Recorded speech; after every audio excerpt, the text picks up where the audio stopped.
우리 하나님 말씀 요한계시록 14장에 있는 말씀을 함께 보도록 하겠습니다. 요한계시록 14장입니다. 요한계시록 14장 12절에 있는 말씀을 제가 읽어 드리겠습니다. 요한계시록 14장 11절 12절입니다. 요한계시록 14장 11절 12절을 읽어드립니다. 그 고난의 연기가 세세토록 올라가리로다. 짐승과 그의 우상에게 경배하고 그 이름의 표를 받는 자는 누구든지 밤낮 쉼을 얻지 못하리라 하더라. 12절입니다. 성도들의 인내가 여기 있나니 저희는 하나님의 계명과 예수 믿음을 지키는 자니라. 아멘. 성경은 성도들의 인내에 대하여 말씀을 하고 있습니다. 히브리서 기자도 이렇게 말합니다. 히브리서 10장 36절입니다. 너희에게 인내가 필요함은 너희가 하나님의 뜻을 행한 후에 약속을 받기 위함이라.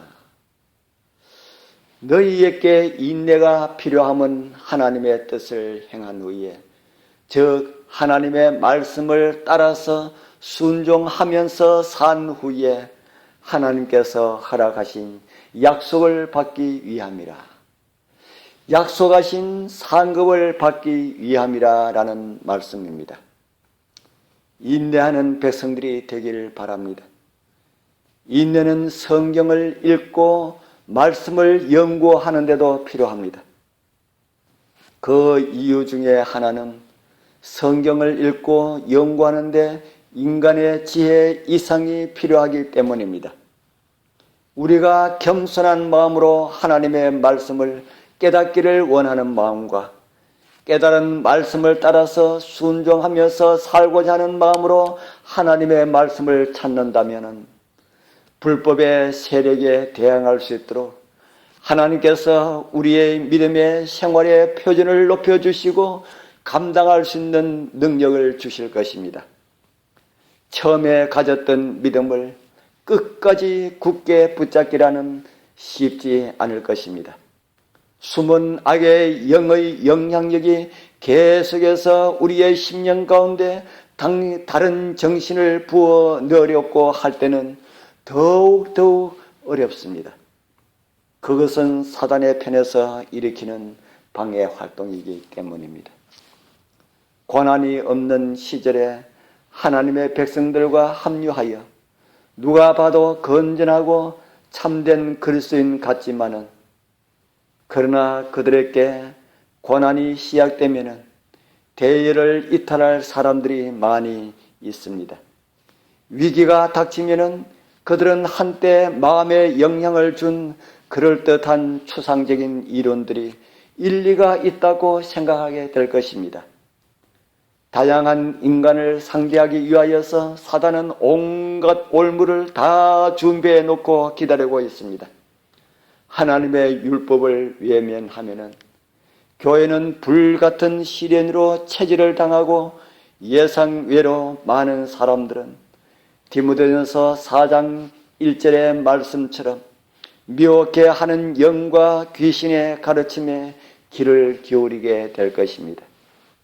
그들은 공경을 통해서 강해지는 것이 아니라 자신이 참 포도나무에 살아있는 가지가 아님을 잘려짐으로 스스로 증명하게 될 것입니다.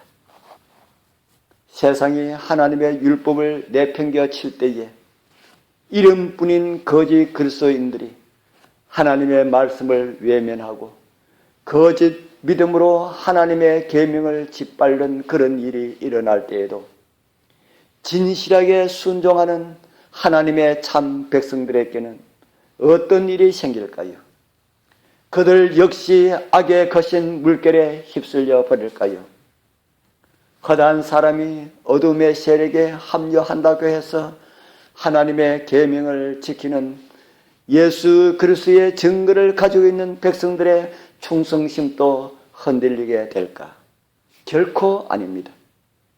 그리스도 안에 거하는 사람은 단 한 영혼도 실패하거나 타락하지 않게 될 것입니다. 주님의 진심으로 주님을 따르는 자라면은 이 세상의 어떤 세력보다 더 뛰어난 권력자에게 충성을 다하려고 할 것이고, 그들의 삶을 통하여 그 충성은 증명될 것입니다. 하나님의 계명을 경멸함으로 많은 사람이 진리를 탄압하고 그분에 대한 경외심을 잃게 되는 반면에, 충성스러운 이들은 보다 더 강한 열렬한 정신으로 고상한 진리를 드높이게 될 것입니다. 우리는 제멋대로 가도록 버림을 받지 않았습니다. 하나님의 말씀을 가슴에 품고 살아가는 사람들은 한 영혼도 하나님의 보호의 손길을 놓치지 않을 것이기 때문입니다. 우리는 겸손한 마음으로 주님의 말씀을 찾고 주님의 권면을 구하고 자신의 뜻을 주님의 뜻에 맡겨야 합니다. 하나님 없이는 아무 일도 우리는 할 수가 없습니다. 하나님을 믿는다고 하면서도 자기 생각을 쫓고 인간의 이론을 하나님의 말씀보다 더 높이고 하나님의 말씀을 고의적으로 거절하는 백성들은 한 사람도 성경을 통해서 하나님께서 약속하신 그 귀한 은총의 자리에 나아갈 수가 없습니다. 항상 자신을 말씀에 복종케 하는 은혜가 우리 모두와 함께하길 바랍니다. 오늘 단 하나의 말씀이라도 부주의하고 거절하게 되면은 내일은 하나님의 말씀에 순종하는 흥미를 잃어버리게 될 것입니다. 오늘도 말씀만이 나의 삶을 주관하게 합시다. 말씀이 나의 시간표를 주장하도록 합시다. 하나님의 말씀이 나의 모든 생애를 주장하도록 하나님의 말씀에 내어 맡기게 되길 바랍니다. 세상의 것을 적게 얻더라도 하나님께서 인정하는 길에 서는 것이 하나님의 백성들의 성공적인 삶입니다. 그런 사람들은 결코 실패하지 않는 사람들이 될 것입니다. 오늘도 그 하나님의 말씀이, 하나님의 계명과 예수의 증거가 나를 주장하여 말씀이 인도하는 곳으로 감사하면서 행하시면서 어제보다 더 행복한 하루들 되길 축복합니다.